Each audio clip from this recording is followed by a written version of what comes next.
আমি আর আবু বকর, আমার ছেলে দেখাবো। এই তো বাজান টাকা একটু মিষ্টি করে বাবা। বাবা না ভালো, এটা টাকা বাবা বলছে, এটা কেমন কথা? লজ্জা পায়, লজ্জা পায়। আমরা দুজনে যাচ্ছি এখন আব্বাসী মঞ্জিল, নারায়ণগঞ্জ সিদ্ধিরগঞ্জ। সেখানে আব্বাসী মঞ্জিলে জুমার নামাজ আদায় করতে। ঠিক আছে, আল্লাহ হাফেজ। মানবিক নির্যাতন অত্যাচারের প্রতিবাদে আয়োজিত আজকের সমাবেশে উপস্থিত আমার প্রাণ প্রিয় মুসলমান ভাই ও বন্ধুগণ, প্রচন্ড গরমে দুপুরবেলা জুমার নামাজের পরে যারা এসেছেন, উপস্থিত হয়েছেন, তাদের সকলকে আমার পক্ষ থেকে হৃদয় নিংড়ানো ভালোবাসা, শুভেচ্ছা এবং অভিনন্দন জ্ঞাপন করছি। সম্মানিত মুসলিম ভাইগণ, আমাদের হৃদয়ে রক্তের ক্ষরণ হচ্ছে। আমরা দেখেছি গত 23 সালের পর থেকে ফিলিস্তিনের মুসলমানদের উপর অমানবিক নির্যাতন, হাজার হাজার মুসলমান শাহাদাত বরণ করেছে।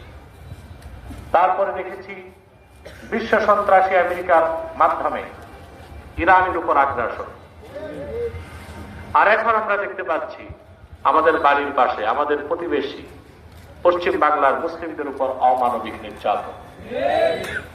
মুসলমানদের বিরুদ্ধে পৃথিবীর সমস্ত কুফরি শক্তি ঐক্যবদ্ধ এবং তাদের মূল টার্গেট হচ্ছে ইসলাম এবং মুসলমান।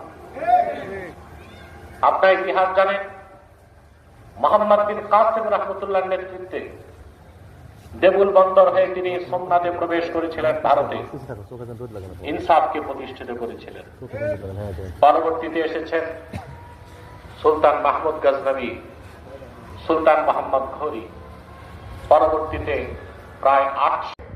মুসলমান তখন বাধ্য হয়ে মবক্রেসিকে হাতে নিতে বাধ্য হবে। ওখানে যদি আমার ভাইরা নিরাপদ না থাকে, তাদের ভাইরা এখানে নিরাপত্তা লাভ করতে পারবে না। তবে আমরা আইনকে হাতে তুলে নেবার পক্ষে নই, তাই বলে তো চুপ থাকাও যায় না। আমরা এদেশের সনাতনী হিন্দু, তাদের উপর আঘাত না করলেও ভারত সরকারও তার স্বার্থের উপর আঘাত করব। যদি পশ্চিম বাংলায় মুসলিম নির্যাতন বন্ধ না হয়, বাংলাদেশের মুসলমান ঢাকায় অবস্থিত দিল্লি দূতাবাসকে উচ্ছেদ করার অভিযানে নামতে বাধ্য হবে।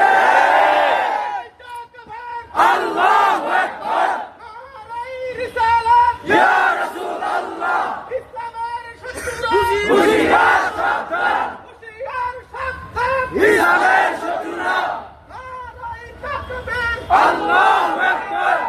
প্রিয় বন্ধুগণ, ইয়া রাসূলুল্লাহ, পশ্চিম বাংলা নির্যাতিত নিপীড়িত মুসলমানের আর্তনাদে দুই বাংলায় যখন